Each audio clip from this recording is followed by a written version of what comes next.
Bartoo, College Football Matrix co-founder, premier staffing analytics, and so much more, including advanced recruit target analytics firm. And Dave, you could make a lot of money right now if you could fix the communication among the coaches to the players' communications. Dude, that's on field. We just we specialize in off field stuff. We're like the general manager's toolbox now, man. That's what we stick to. How have you seen that job in the short time it's existed in college football? Because there weren't general managers before, or if it was, it wasn't what it is now. Morph from, all right, let's get a guy who kind of tells us makes a list of recruits for us, to a guy who's now constructing a whole offseason talent acquisition program. You know, it's really slow. As you can probably imagine, the wheels grind very slow in football, NFL and college football. In some areas, the NFL is even slower on the uptake than work we do in college football. But it's an evolving position, and you know, we obviously are trying to put ourselves at the forefront of a GM toolbox with staffing. I mean, we've been staffing college and football, NFL football staffs now for 5 years. We've recently evolved into the roster management, the roster building, using NFL athleticism tools, but specifically as it relates to recruiting and using advanced analytics, trying to identify recruits earlier and faster, being the first one to these guys long before camps.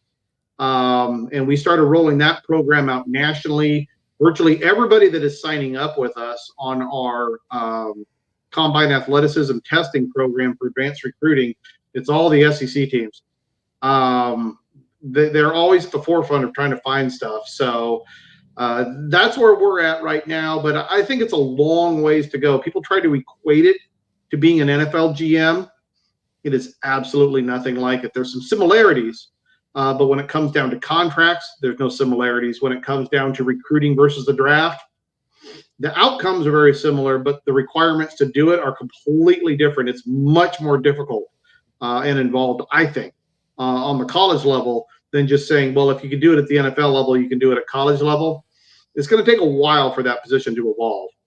I saw something you had pinned at the top of your feed back in middle of October about strength of schedule has zero value as measuring any kind of team quality. What do you mean by that? It means if you try to take strength of schedule and go, okay, the team with the better strength of schedule is going to win this football game, it's a coin toss. You might as well just start flipping a quarter, because strength of schedule has no meaning, no relevance to the quality of the team. You might be able to derive some things from it, you know, and the playoff committee uses it as the final tool, the separator. All other things equal, who had the toughest schedule? But the other inherent problem with it is there's not very many non-conference games. It's not like baseball or basketball at the collegiate level where there's like a lot of non-conference games. We have a huge data set. We have 3 games. There's 134 teams. They play each other 3 different times. There will never be a good, valid strength of schedule. It doesn't matter which one they use. In my opinion, the data isn't there to make a good one. And if you're looking for the best team available, using strength of schedule first and not last, the way the committee does it, is the wrong way to do it. It's a tiebreaker, and I think they use it accurately, but understand, I don't think it's a very valid strength of schedule model. Do you think that there are conferences that are unfairly weighted at the beginning because we do look at something, and I've heard this argument like, oh, so-and-so was number 10 when they got beat by this team, and then they find out later that they were never number 10, right? No. Well, I think the first thing you have to understand with the committee is you get credit for a top 25 win if that team was in the top 25 last week. Okay? Not when you beat them, right? I mean, Georgia Tech doesn't have a top 25 win today over Florida State, right? So at the end of the season, it really matters when it comes right down to the end of the season. Where was that team at the end of the season? So you'll get credit for a top 25 win if you beat a top 25 team that was there at the end. So it's very fluid, but people who, one of the things I hear all the time, well, the preseason top 25 influences. No, it doesn't influence jack shit. Sorry. It doesn't influence anything, right? It has no relevance on this thing because it all comes out the same every single time. So I don't worry about preseason or advanced strength of schedules or early rankings. The playoff committee has their method. They have their model. It hasn't changed in 10 years. The narrative changes. The chairman who's talking about how they got there, that always changes. So it feels like they're making changes, but they're not autonomous. They just enforce ranking rules that Bill Hancock gave us on day one. So my question then on beating like a Florida State earlier, we know that they're no way a ranked team. What if you beat somebody in September or even October, and then they go into a free fall because their schedule gets a little bit tougher or they suffer a couple of critical injuries? Does that come into play whatsoever? No, it doesn't, because you're talking about 134 teams. Those are anomalies, and everybody's going to be a beneficiary or a reciprocation of good or bad kind of outcomes like that. So how do you apply that evenly if somebody that Baylor played was really good and they lost their quarterback and then they went on a 5-game skid? How do you quantify that with the other 133 teams out there? There's no level playing field you can apply. So I don't think that they have the ability or the time to try to come up with a way to apply that fairly to everybody. It's just kind of the way it goes sometimes. Dave, I know that you have, let me just clarify, how much proprietary information do you have that you can't talk about right here? Because I'm going to ask you a question about a couple of specific teams. Oh, you can, no, there's no problem. When it comes down to the playoff committee rankings, it's just more of a game for us. We wanted to figure out if we could crack it because one of the things we love doing is applying analytical behavior through the numbers, whether it's recruiting or coaching. This is just a way that we can prove that we have enough data that we can track their behavior and we can literally audit them. If they do something screwy, you can have me on next week and I can explain exactly what they did differently from the last 10 years versus the last week. So there's really nothing proprietary from that standpoint. Okay, so Alabama, it's almost illegal for them to be left out of anything. They are 14th in the polls right now. They've got 2 losses. They're not passing the eyeball test like Alabama did before. So there are personal opinions, obviously, that influence the committee as well. And there are people that may have agendas that kind of push them to kind of sway things when they make those rankings. If Alabama is in this top 12, is that legitimate or not? Oh, if the rankings came out today and they were in the top 12, I would call BS on that. That's BS. Yeah, no. Now, let me clarify something you said is that you almost implied that brands sway the committee in terms of how teams are ranked. Yeah, that's not true. No, it's not. It's not. Now, if you have the math to show me where that has happened, I would love to see it. But I have every ranking of every week for the last decade, and they have not wavered on brand favoritism ever. It's never happened. Now, you could maybe say last year when the FSU quarterback busted his leg and they used some small print. Look, it was in the ranking rules day one. We pointed that out. As soon as the FSU quarterback went down, we were tweeting out that there is a tiny bit of rules in the ranking rules Hancock gave us that said they can make exceptions, and they used it to nuke Florida State and put in Alabama. But if it wasn't Alabama, if it was somebody else, they still would have nuked Florida State for the number 5 team. So I do not believe that the fan narrative that's out there, that this committee or any committee has ever wavered on the rules in favor of a bigger brand. I don't believe that exists. I have never seen that in the numbers. Well, look, first of all, you just told me to cancel the interview. No, why would you? no, I listen, can't here's the believe thing. you would do that. I asked a question. No, you're going to go to a year we're going to talk about, right? And I wanted to. I mean, you go, yeah. But then again, I think the explanation is the same or similar. But 2013, 2014, or 2014 with Baylor and TCU.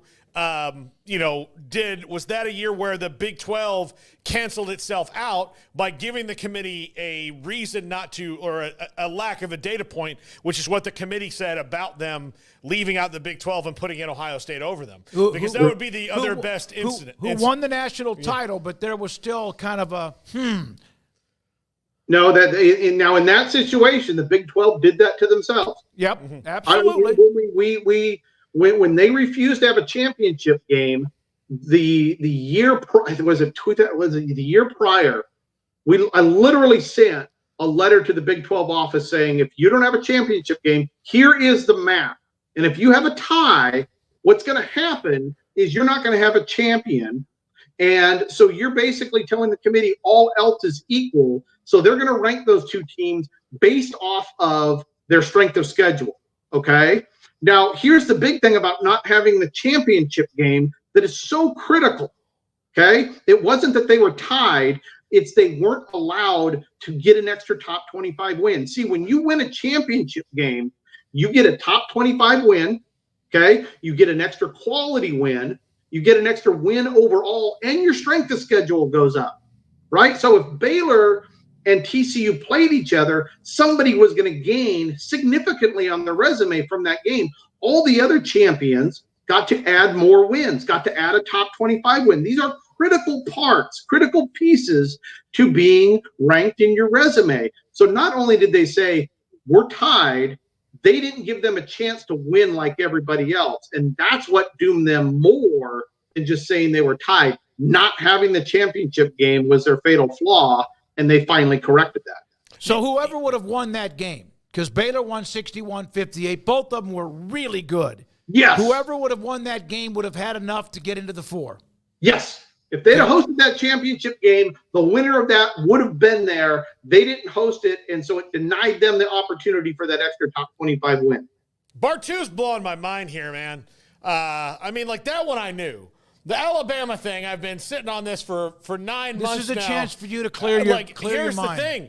It does make me feel better because what I thought was happening was that Greg Sankey basically was like, no, but they did use something and they didn't I feel a little bit better, although I always thought that rule was, I guess they applied it in the opposite way I thought they would. I thought the injury rule was, well, we're going to maybe take out this loss that they had because the quarterback was out in that game.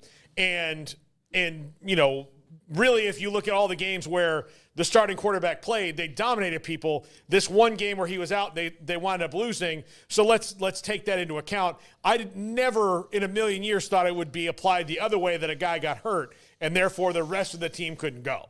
That's where it kind of blew my mind. It's like, wait a minute. They did everything they're told to do and one guy got hurt, and I know it's the quarterback and you're keeping him out. That just doesn't seem right, and it doesn't seem to be consistent with every other playoff that we had. Yeah, especially if you go back to 14, because Ohio State lost their quarterback. Both of them. And then lost their second quarterback and proved they could win without both of them when Cardell Jones came in and did so well. Yep, that's exactly right. And see, for me personally, I thought FSU should have been in because they had a top 3 defense. Every national title winner of the last 25 years in my scoring efficiency numbers has ended the regular season with a top 3 offense or defense. The only one in the playoffs last year with a top 3 offense or defense was Michigan. It was a piece of cake. And the only other one that had a top 3 offense or defense was Florida State's defense, and they never even got a shot to try to win the thing. So I get why the committee did it. We understand it. We called it. We said it would happen. But personally, as a fan, I don't agree with it. I thought the best unit on the field was Florida State's defense, which was better than anything Alabama had that year. What is weighing more for Notre Dame? The win against A&M or the loss against Northern Illinois? We have them at number 3 right now. But Northern Illinois, that could end up being a bad loss. And if it's a bad loss, that's like having 2 losses. It's going to knock them down a level when it comes down to that. So same thing with Alabama. Alabama, I think, is on the outside looking in right now, and they better hope Vanderbilt doesn't become a bad loss, a 500 or worse team by the end of the year. But right now we got Notre Dame at 3, right ahead of Miami, right behind Ohio State. They got 4 quality wins, a top 25 win. They just need to win out right now, especially with that win over A&M. Dave, when does it ratchet up for you for teams that are wanting to find out, like, which assistant coaches should we replace? Like, where are we really? Sometimes people can think, man, our offensive line coach is really bad. We need an offensive line coach. And then other times it's maybe not his fault, it's somebody else's. When you guys do that and say, you need this kind of recruiter, that kind, when does that ratchet up for you? Is that now? Well, it's already going. I've talked to today already. I've talked to head coaches about replacing OCs, replacing DCs. I've been working with ADs on head coaches already. NFL and college football. It's already rolling, man. Dave, I know you got other things to do. Will the 12-team playoff make what you do more valuable than even if it was 4? No, I don't believe so. I don't believe so.